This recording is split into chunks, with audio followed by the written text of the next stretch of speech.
Okay, hello everybody. Thank you for inviting me. It is a great pleasure to be in Lisbon, at least virtually. So today I will talk about spectral content of a single trajectory.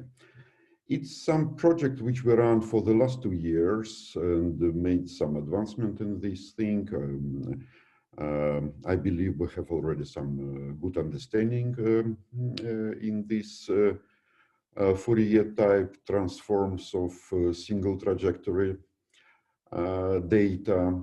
It concerns anomalous diffusion, so it's random processes. I wouldn't say it is physics, theoretical, it is theoretical studies, of course, the analytics, but basically it is about treatment, a meaningful understanding what is hidden in random trajectories observed in various system and physics, chemistry, biology, and so on.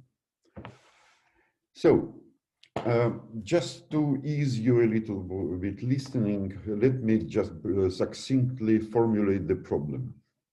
Suppose that we have some xt, which is a given realization either of a trajectory in continuous time or some discrete time series where you record some random variable at distinct time moments.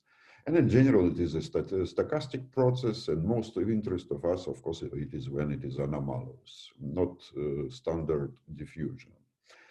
I will talk here about continuous time processes exclusively, although I will make some remarks at some due points about what happens when X itself can be discrete or T can be discrete.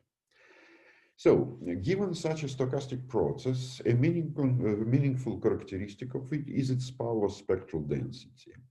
And if you look in not virtually any textbook, but every textbook, a standard textbook definition is as follows. You have a random variable xtf, which is integral, so it is Fourier transformation of the trajectory with respect to time t.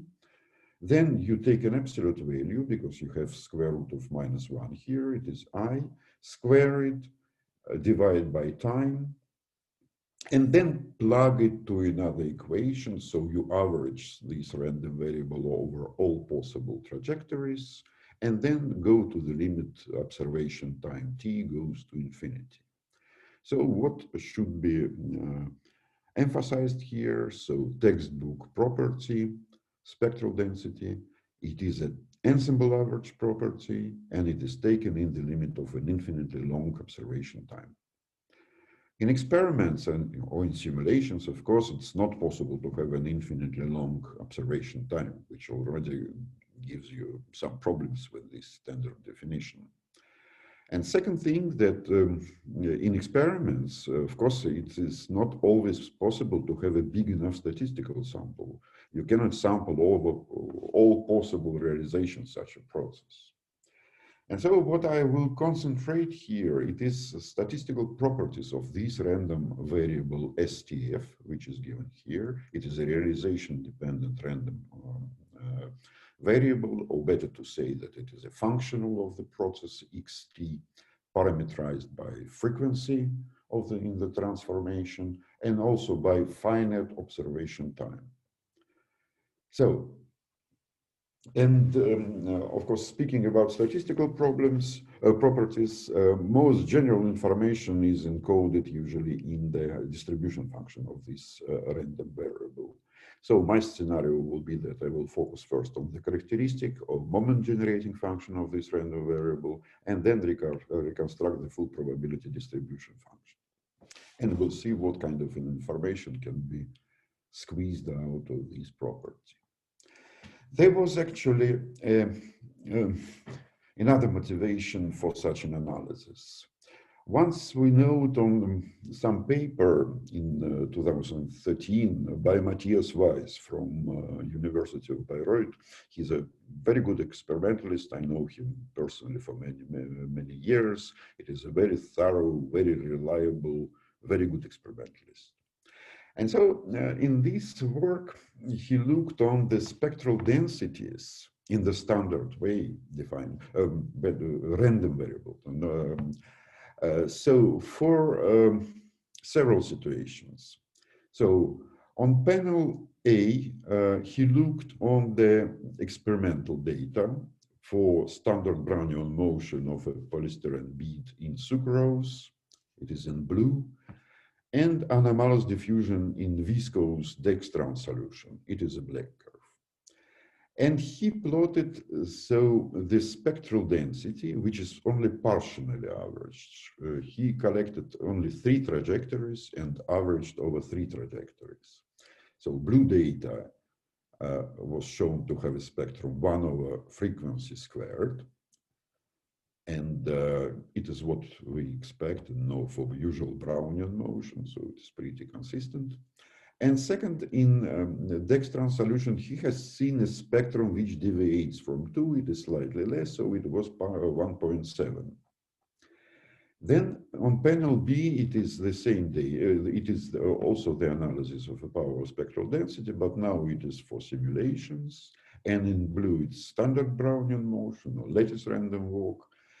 And in black, it is a random walk on a percolation cluster at percolation threshold, which is anomalous. And what he's seen again, that the slope of this curve, it is 1 over frequency in power not 2, but 1.7. And let me again emphasize that this is average, only partial average. So it's not a real average about a big ensemble. These are just 3 trajectories involved. And what we see, it is a little bit surprising because I suppose all of us do averagings. And if you just look on something like averaging over just 3 realizations, you expect that there is a pretty much of noise and curves are much more noisy and biggling and so on and so forth. There's such that for such partial averaging, no reliable information on the process can be usually gathered. And here we see just the opposite, because it is quite a fantastic view of the whole trend from few trajectories. And the question which prompted us for such an analysis actually was, is there something behind such an accuracy, lack of noisiness, and filtering out of fluctuations? So the outline of my talk is the following. So I will first focus on the moment generating and the probability density functions of a single trajectory power spectral density for an arbitrary Gaussian process. Then on a particular example of fractional Brownian motion with an arbitrary Hurst index, so rather for a family of anomalous diffusion, I will discuss what is hidden in this distribution, what you can get. I will combine my analytical predictions with numerics and the data for experiments in leaf cells, agarose hydrogels, dynamics of anoble, vacuolis, and so on. These are a couple of our joint works. First off is Diego Krapf, and then Matthias Weiss also was involved. And so you may find it here, more data. At the next point, if time permits, I hope I will be succinct, I will talk about how this spectral type of analysis can be applied to out-of-equilibrium dynamics. I will talk about particular model of nanomachines which perform a persistent on average rotational motion, the so-called Brownian generators. And I will show how the analysis of the trajectories, spectral analysis of the trajectories, can show us if we are in out of equilibrium conditions or we operate in thermal equilibrium. This is also work which we have not yet finished, on contrary to these first two. But now writing a paper. It is a joint work with Sara Cerasoli, Sergio Ciliberto, Enzo Marinari, Luca Piliti, Lamberto Rondoni. And unfortunately, I have to skip this last part because just while preparing my talk, I realized that it will be already too heavy. So I will not burden you also with this story, but it concerns the following subject again, how spectral analysis of active Brownian motion permits you to say that it is indeed not a large-scale Brownian motion, but it is produced by some kind of activeness. So, moment generating function of random variable STF for an arbitrary Gaussian process xt. So let this process evolve in d-dimensional space. It is a real-valued Gaussian stochastic process, and xt1, xt2, and so on are the components. So, define next the single trajectory spectral density of a single component, say component number g. It is like this, so it is here a double integral weighted with cosine. Cosine emerges just because instead of exponential in power IFT, just because you have real valued process. And here it is trajectory of the Gth component taken at two different time moments.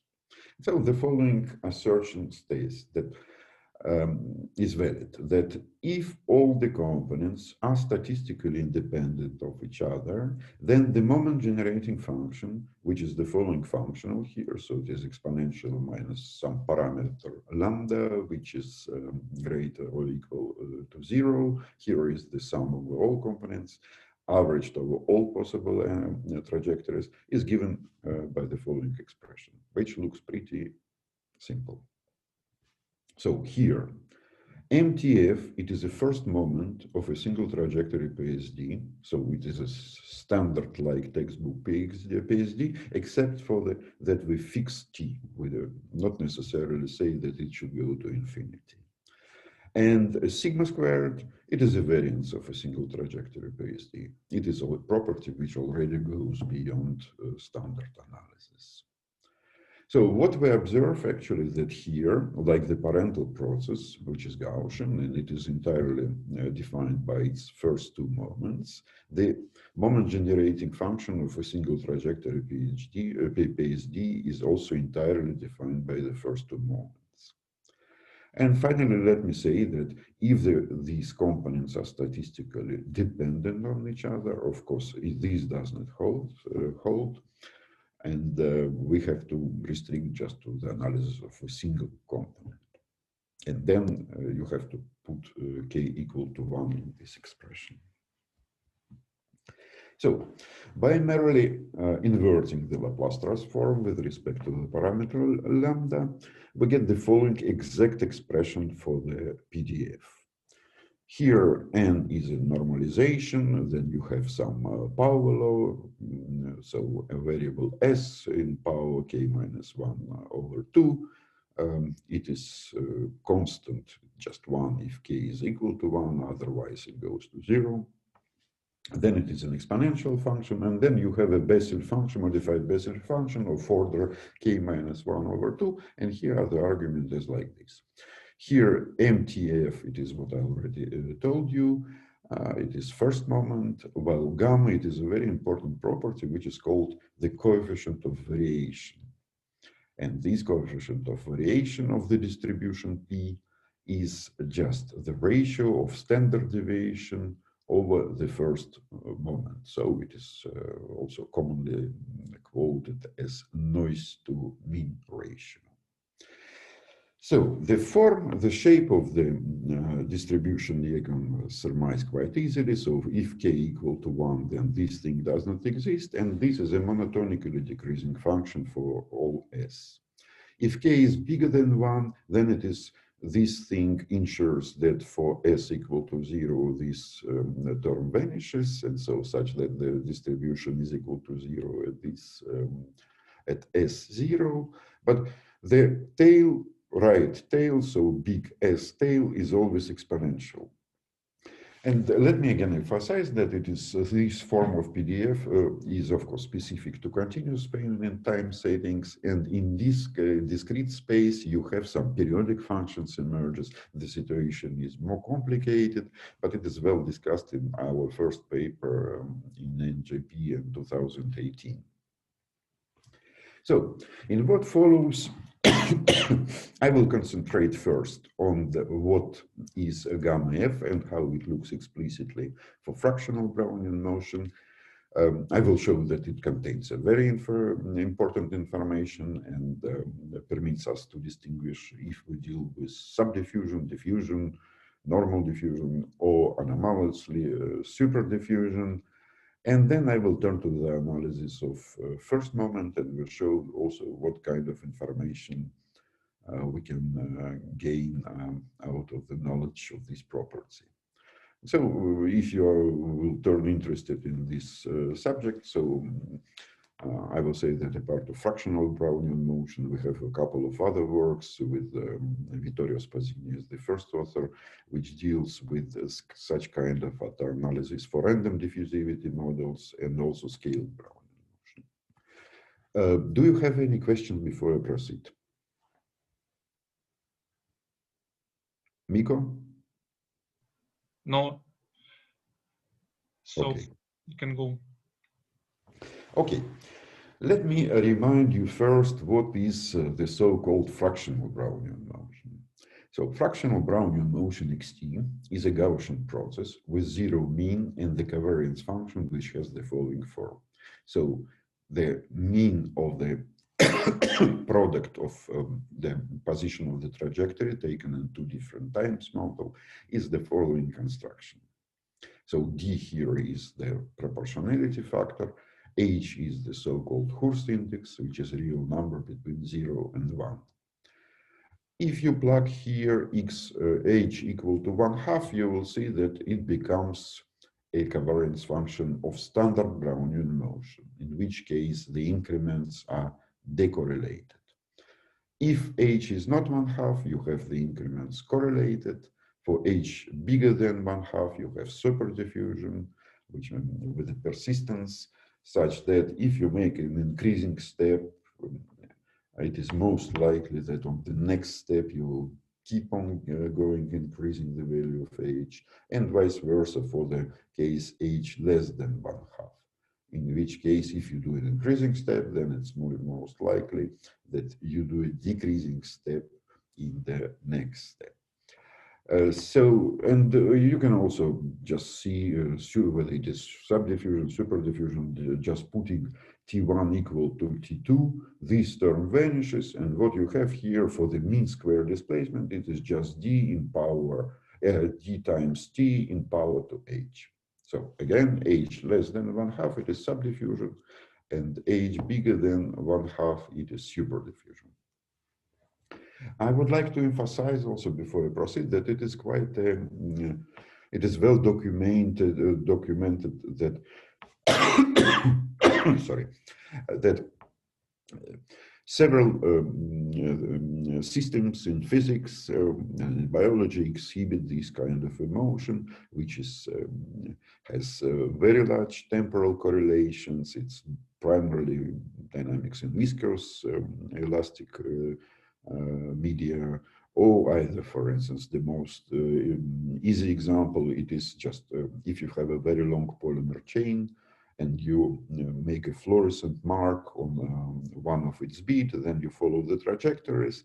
And this guy, just because of the fact that it does not move alone, but making some large excursion, it have to push a bigger and bigger number of neighboring beats in his motion. It introduces a very long memory, and this is also a kind of fractional Brownian motion. So now, as I said, I focus on the coefficient of variation, gamma, for the case of fractional Brownian motion, and I remind you that gamma, it is a ratio of the standard deviation over first moment. The gamma is a function of parameter omega, which is the product of frequency and observation time, for several values of h, which is green here, it is diffusion, this pink and blue and light blue is superdiffusion, and 1/3 and 1/4 it is subdiffusion. Here, oscillating curves are mathematically exact expressions for gamma. Thin curves are asymptotics in case when the parameter omega ft is asymptotically large. So, what can be said else? That gamma is dimensional and depends on ft only through their product. So it doesn't, for fractional Brownian motion, it doesn't depend on ft separately, but only in this combination. So gamma at 0 frequency universally equals to square root of 2 for any h and any value of the observation time. So you see that all the curves merge here in this limit at the same value, which is square root of 2. What interesting to note that actually this 0 frequency limit, this is the definition of our random variable under study. And if you take f equal to 0, so you get rid of this cosine, the integrals decouple, and this power spectral density of an individual trajectory becomes just a squared area on the random curve divided by the observation time t. I will show after that it is quite an important random variable in this case, and we can gain a very meaningful information about the process itself, just looking on this squared area under the curve. And what is most interesting for us actually, that this is behavior on the right side of the panel. We observe that for superdiffusion, diffusion, and subdiffusion, the asymptotic limit of gamma for values when this parameter is large are distinctly different from each other. For standard diffusion, the asymptotic limit for gamma is square root of 5/2, and this is a signature of Brownian motion. For superdiffusion, it is square root of 2. And for subdiffusion, regardless of the value of h, it is 1. And now it offers to you, or to us actually, a very meaningful parameters for data analysis. Just let me be more explicit. Quite often you get some papers to refer, for instance, where people measure some process, then they make fits and so on and so forth, observe an exponent which is for x squared averaged over the trajectories, which goes like t in power alpha, and they claim that alpha is not 1, it is 0.98 or sometimes 0.95, or sometimes it is a little bit bigger than 1. And so the outcome is that this is an anomalous diffusion process. And the problem is that you never know if indeed it is a good statistical analysis of the process, if the exponent is exactly not 1, but slightly deviates from it. And it means, if you take it for granted, that there are some anomalous processes taking place on a microscopic scale. And if you don't believe in this value, then you miss something. And vice versa, it may be that the window in which the curves are fitted is not sufficiently large, or there are some transients, and this part of the transients are taken into account in fitting, and which means that it is a spurious result. So this deviation from 1, which is standard diffusion result, is spurious. There is nothing behind it. It is just a fault of the statistical analysis. And now, if you look now, do the same machinery as I told you. So you construct gamma from numerics, and I will show after how it is done. you will see that if indeed it is superdiffusion, so alpha systematically exceeds value of 1, even slightly, then you will have curves which will start to rise. Vice versa, if the process is truly subdiffusive, despite the fact that deviation from 1 is small, you will have the curves which will drop down to 1. And in case of true diffusion, you will have curves for gamma, which will stabilize at square root of 5/2. And these three values are distinctly different. So this is a 3-outcome robust criterion for data analysis. Now, having known this, so gamma approaches some constant values which are independent on the frequency in the limit when ft goes to infinity, we plug it back to the distribution what we have evaluated. And we have so actually that universally for subdiffusion, we should have the following distribution, which is simple gamma distribution. The worst case is diffusion, for which case gamma tends towards square root of 5/2. Then when we plug it here, we still have this Bessel function, which makes things a little bit more complicated. And for superdiffusion, gamma tends towards square root of 2. And just making the analysis, a limiting analysis of these curves, we see that we have a gamma distribution, but with a slightly different order. So instead of k, like here, we have just k/2. And now note the following.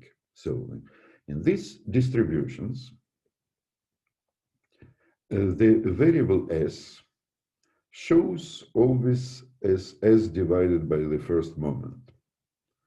So it means that in the large F limit, when this analysis is appropriate, so gamma saturates, for every individual trajectory, we have the following relations. So random variable s, single trajectory value, is proportional to some constant, which is a random dimensionless amplitude, times first moment. So we expect for any single realization to see the same frequency dependence, and this dependence is precisely that given by the first moment. And this explains actually some astonishing observation made by Matthias Weiss, which I mentioned just at the very beginning of my talk. Any questions? Do audience have any questions? If yes, you can ask it. If not, we can wait till the end of the talk. Okay, Gleb. Seems no questions at this moment. We can continue. No, I do have a question. Sorry, okay. I had problems to unmute. Sorry, one question regarding your previous plot. Why there is a minimum? And what is so special about W equal to 10? W will go to 10. You have here just a minimum. I would not say there is something special. It is just because you have oscillations of the curves. Well, but all them have a minimum in the same place. Not really, because you see here, the first one is not. You have this one, for instance, which is the deepest, yeah, corresponding to 7/8. But here it is not the deepest. The next one is deeper. Here the next one is deeper. Yeah, okay, but it's always around the same value. It's always around the same value, but I don't know. Okay. Really, it is not what we looked a little bit on the zeros, because you see these oscillating curves have some period oscillations. We looked on it and say they're very particular. These are zeros of Bessel functions, not of sinus or cosine. So, but the value of the amplitude, we never looked on it actually. Okay, thank you. So, and just again about this So in the following, I will focus on this single trajectory relation, how we call it. So for one realization, spectral density of one realization is always proportional to some random number and its first moment. So in what follows, I will focus on what kind of information you can extract from it. So let us start from simple Brownian motion. What we have, it is in this case that random variable STF divided by its first moment, it is in distribution, it is distributed in the same way like random number A, and here it is the distribution. So for Brownian motion, for any T and F, the first moment is given by this formula. It's pretty simple. Next, what we do, we take 5 realization of Brownian motion process xt, which can be either lattice random walks or generated like Wiener series. I will talk now a little bit more what is it. And then calculate STF and plot it as a function of logarithm of frequency. So we'll plot logarithm of this value. And we see that these all 5 trajectories go very close to each other first, and second, the slope here, 1 over f squared, which is comes from this 1 over f squared here, because for larger observation times and larger f, this term vanishes, so this is the only surviving term. And we see that it is really what, like Matthias Weiss showed us, it's really working very well. So just on the level of a single trajectory, you see 1 over f squared. So Wiener series, it is a different story how one can generate Wiener process, so continuous time diffusion. And it can be represented as an infinite series of the following term. So you have sine of n minus over 2 pi t here as observation time, and here are random numbers independent of each other, which have Gaussian distribution. And this generates you a random curve, which is identical to Brownian motion or Wiener process. I'm just talking about it with such precision because I'm not sure that everyone of you knows different ways of generating these kind of processes. Yeah, and these are just 5 realizations. And next we collect some bigger sample of 150 realizations and try to reproduce this law, so the distribution function. And what we see that for 1 component, 2 component, 3 component, 150 realizations, which give you already a very, very nice estimate of the theoretically predicted distribution. Now experiments. So Diego Krap, they are due to Diego Krap mostly. So he looked on polystyrene beads in aqueous solution. And this is what I just told you, like in previous slides. So he recorded several trajectories. Here is the 1 over f squared spectrum, and you see indeed that they gather on, for say here, 5 decades of variation of the parameter ft, they go pretty well. And for 1 component case, and for case when you track 2 components of the trajectory, you get for the distribution of the random number a, something which is pretty well consistent with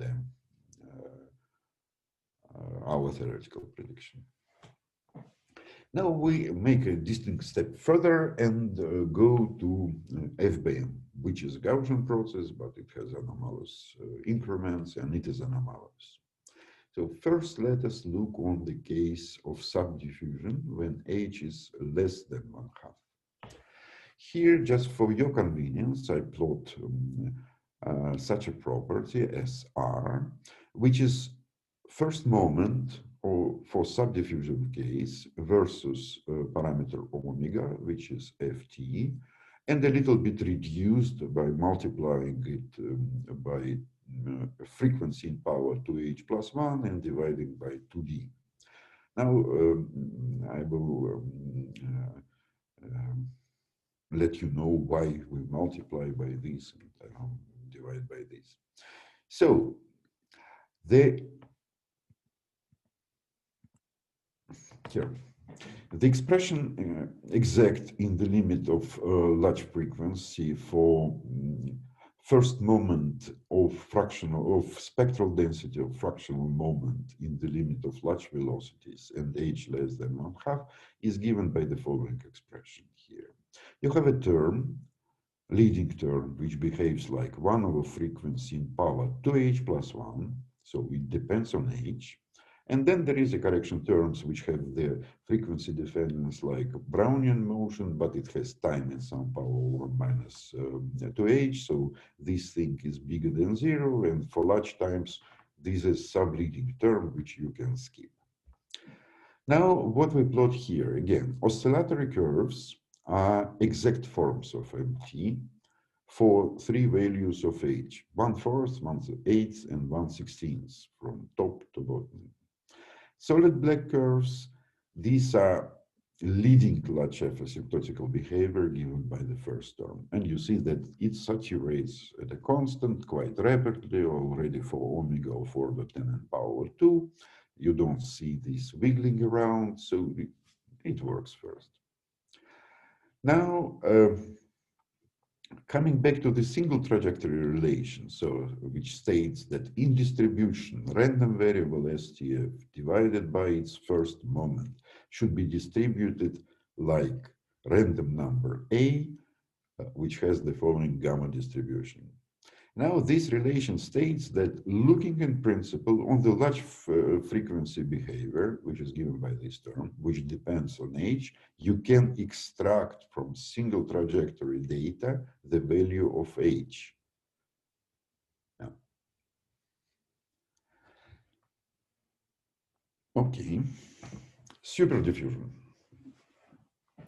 So here I will look on superdiffusive case where h is bigger than 1/2 and do essentially the same. So here I will plot first the property SR, which is again first moment for superdiffusive case, now multiplied by frequency squared and divided by observation time 2h plus 1. So oscillatory curves here are again exact forms of the first moment for superdiffusion motion. And solid curves here give you the leading large observation time form of mu, which is given here. So now in contrast to the subdiffusive case, you see that behavior is pretty different. So first thing that the spectrum dependence is deceptive. It looks like a spectrum of Brownian motion, but in reality it is a superdiffusion. And it tells you that if in experiments you record the spectral density at just a single fixed value of the observation time, you will see 1 over f squared, and you may erroneously conclude that the process you are looking at is diffusion. And otherwise stated, it means that observation of 1 over f squared does not guarantee you that you indeed deal with Brownian motion. Now, there is some big subtlety which is hidden here. So you see that amplitude in the first moment is aging. So it depends on the observation time. And this is increasing dependence, so because 2h is bigger than 1 for superdiffusive case. So now you see that such a behavior from this plot which I showed you, so you multiply it by f squared to kill this term, you divide by t power 2h plus 1 to kill this term. Sorry, should be minus 1 here, not 1. And you see that such a reduced moment very rapidly again of something like omega equal to 100 converges to a constant.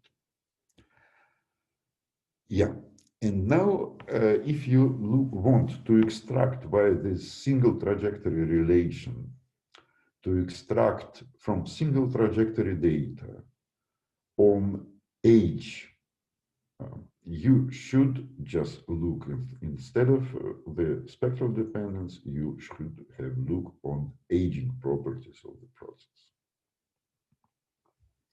And so some more remarks on this superdiffusive and aging.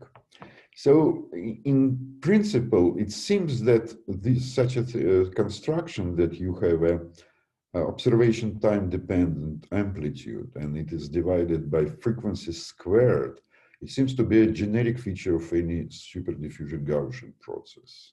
So we know it on several examples, and I suspect that it can be proven in fact. So in some recent work of us also, which is mentioned here, we looked on the superdiffusion on the so-called random Manhattan lattice. And this is anomalous process, superdiffusive process, and the position PDF here is not Gaussian and the process is not Gaussian, it has a very heavy tails. But what we observe that actually the spectral density has the following form. So you have aging plus you have frequency squared. And which tells you that maybe even more generally, it's not a feature of only Gaussian process. Another point is the following, that for superdiffusion processes, maybe this difficulty, so deceptive spectrum and aging, can be circumvented if you use a little bit different definition of power spectral density. So one of Wigner and Wille, for instance, which is given here. So with Alessio Squarcini, we looked recently on such a definition and tried to exploit it for some anomalous superdiffusive process of trace advection in random layered velocity fields, which is known Matheron-de Marcelli process.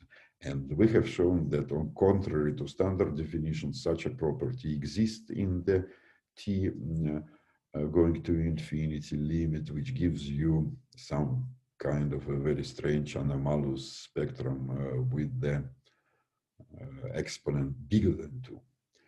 But I'm not sure that it is a good definition, because here you have to integrate from -infinity to infinity, which means that if you know the process on a finite time interval, you have to somehow, in a strange way, reconstruct it in the past and in the future. So maybe just it is a mathematical construction of little use to experimental analysis. Now, okay, something I should finish maybe soon.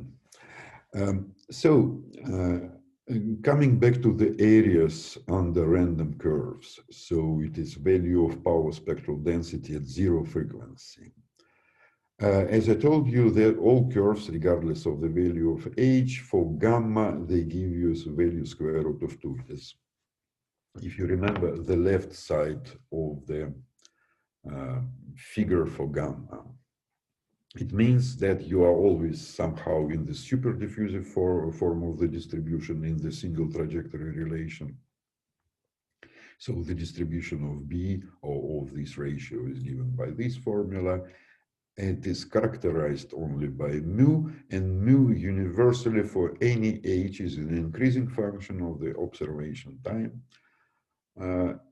with anomalous exponent. And so it tells you that just looking on these areas under random curves, you can in principle extract the value of h.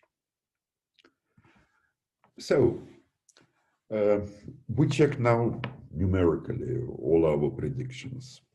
So here on panel A, we present, we seek for the 1 over f in power 2h plus 1 dependence, anomalous dependence from averages made by 10 realization.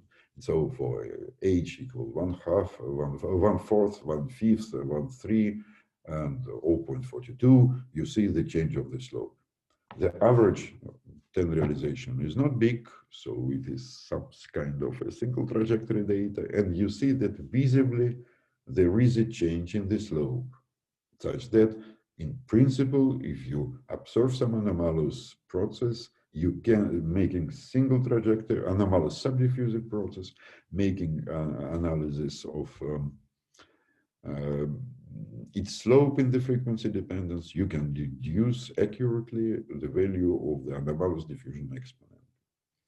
So on panel B, we show deceptive 1 over f squared 2 spectrum, again for 10 realizations of the process for different superdiffusive values of h. And you see that all of them are parallel. So this statement of the deceptive spectrum in the superdiffusive processes is valid. Now panel C shows us absence of aging for subdiffusion, while panel D and E show you the exponent extracted from the aging behavior of superdiffusive spectrum. These are applications of this kind of analysis for 4 different experimental systems. It is diffusion in agarose gels, which is anomalous subdiffusion, diffusion of telomers, which is an anomalous subdiffusion, and 2 kinds of superdiffusion when we observe dynamics of vacuoles inside ANOVA and of motion of ANOVA themselves. So on the, say, upper row, we again looked on the single trajectory data without any averaging of few trajectories, just we present the slopes as an average of 20 trajectories while we plot it together with the data. Maybe, unfortunately, not very distinguishable here. So in the second row, we try to reconstruct the distribution in the single trajectory law for this random amplitude A. For case of 1 component, it is here, and the case of 2 components, it is here, and you see that it works perfectly well, I would say. Here, the same for telomers, for the case of 1 component, 2 components, and these data can be reasonably obtained already for 150 realizations of random processes.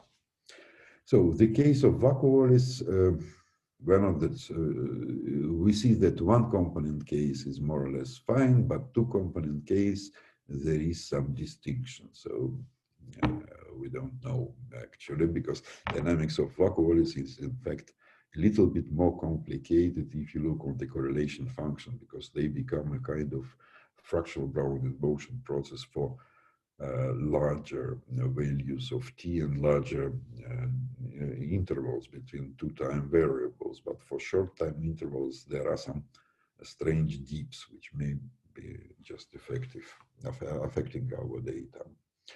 And here it is extraction of the exponent from aging behavior. So from the aging behavior at 0 frequency. So it is areas under random curves. And here you see that we use, just a second, where is it?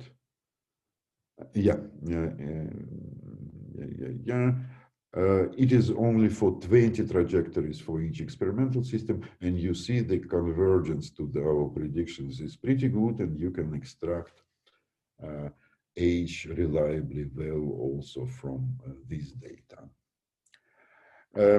Probably this will be my last slide, just to fit in 1 hour, and I will say about a little bit, it also concerns our current work.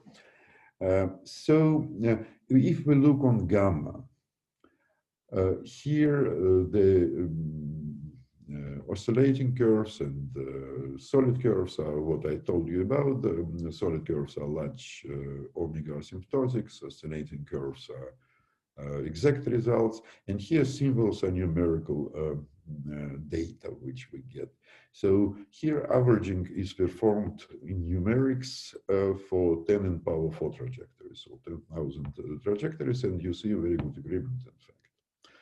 Now on the right panel, I give the values of gamma against our asymptotic theoretical predictions for where averaging is done only over 20 trajectories. And what I see actually that you see that the values are systematically higher than our predictions for such small statistical samples. And so our first guess that maybe position for small statistical samples, position errors so matter, because you cannot precisely pinpoint the location of the particles, you make some error in this.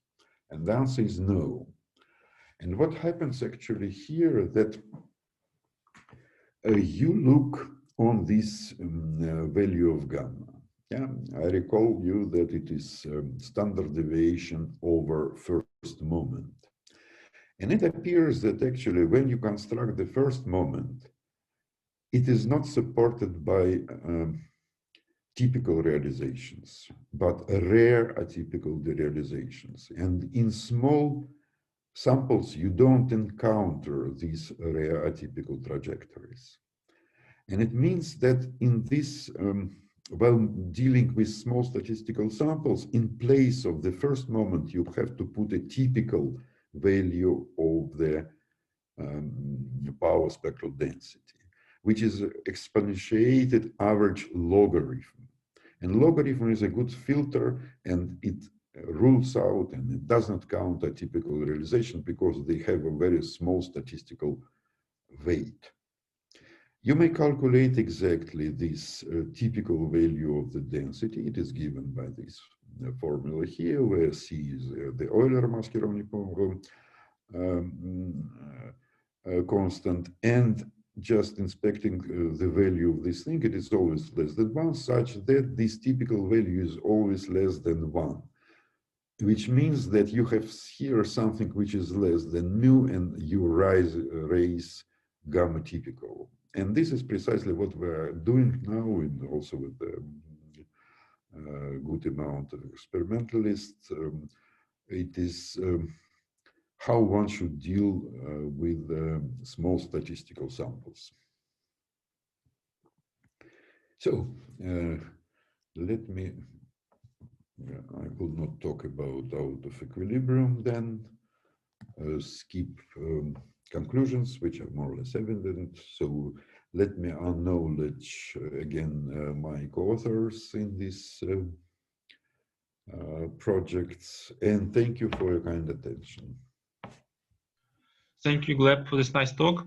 So now we have some time for discussion. So please, people who have a question, you can unmute and ask it.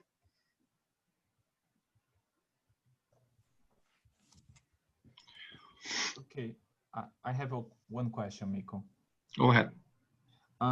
So do you have any idea what happens with gamma if you have some kind of trend or bias in your stochastic process? Because we know that sometimes it's quite hard to estimate the Hurst exponent, and you can think that you are in a anomalous diffusion region, but sometimes you only have some types of bias on your stochastic process.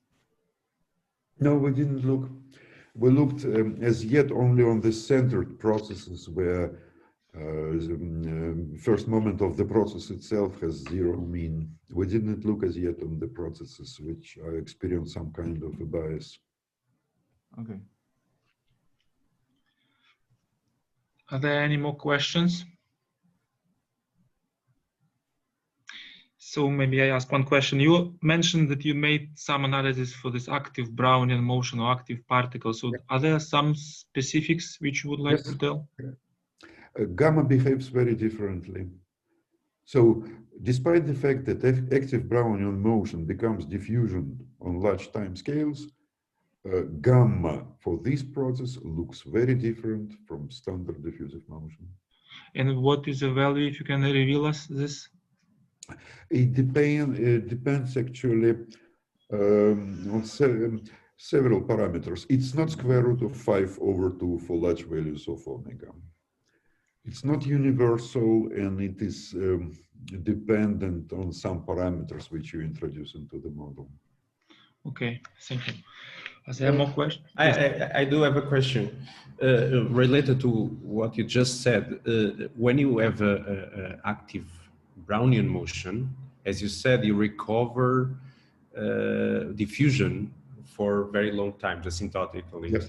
So, and your conclusions about the gamma are also asymptotic because it's when this f of f times t goes to very large numbers. No. We calculate gamma for any frequency times. No, but these universal values that you talk about, so the square root of 2, it was square root of 2, 1, 5 over 2. There is no such a simple cancellation because you have a value of the force. Yeah, so it is an amplitude of cosine of sine. Yeah, then you have parameters of rotational diffusion. Mm-hmm. So we looked on the case when you have a colloid on, say, on a two-dimensional plane, so interface separating two phases, yeah, and you have some force F which points from one point. So we looked on a special case of active Brownian motion when the colloid creates its own propulsive force, and it also undergoes rotational diffusion. Mm-hmm. And it appears that for large values of omega, the values which gamma attains are not universal. But that's what I cannot understand quite clear because when you have those types of particles, if you choose a time scale that is much larger than the typical time for rotational diffusion, No. then you recover diffusion. You see, yes, definitely. You recover diffusion, and looking on the large time behavior, you can of active colloid, you cannot say if it is active or not, because exactly. Yeah, but here you integrate spectral density is Fourier along all times, so it takes account your very specific short time behavior as well.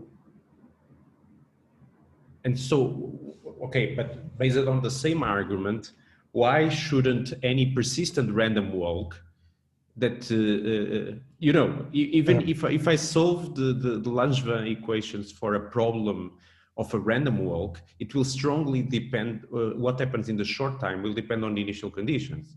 Like you can have ballistic behavior if you start with a velocity that is different from zero and all these kind of things. So why that changes when I go to active? That's true, but if you talk about, say, persistent random walk or say relay flights, for instance, yeah, I guess this is what you have in mind. Mm-hmm.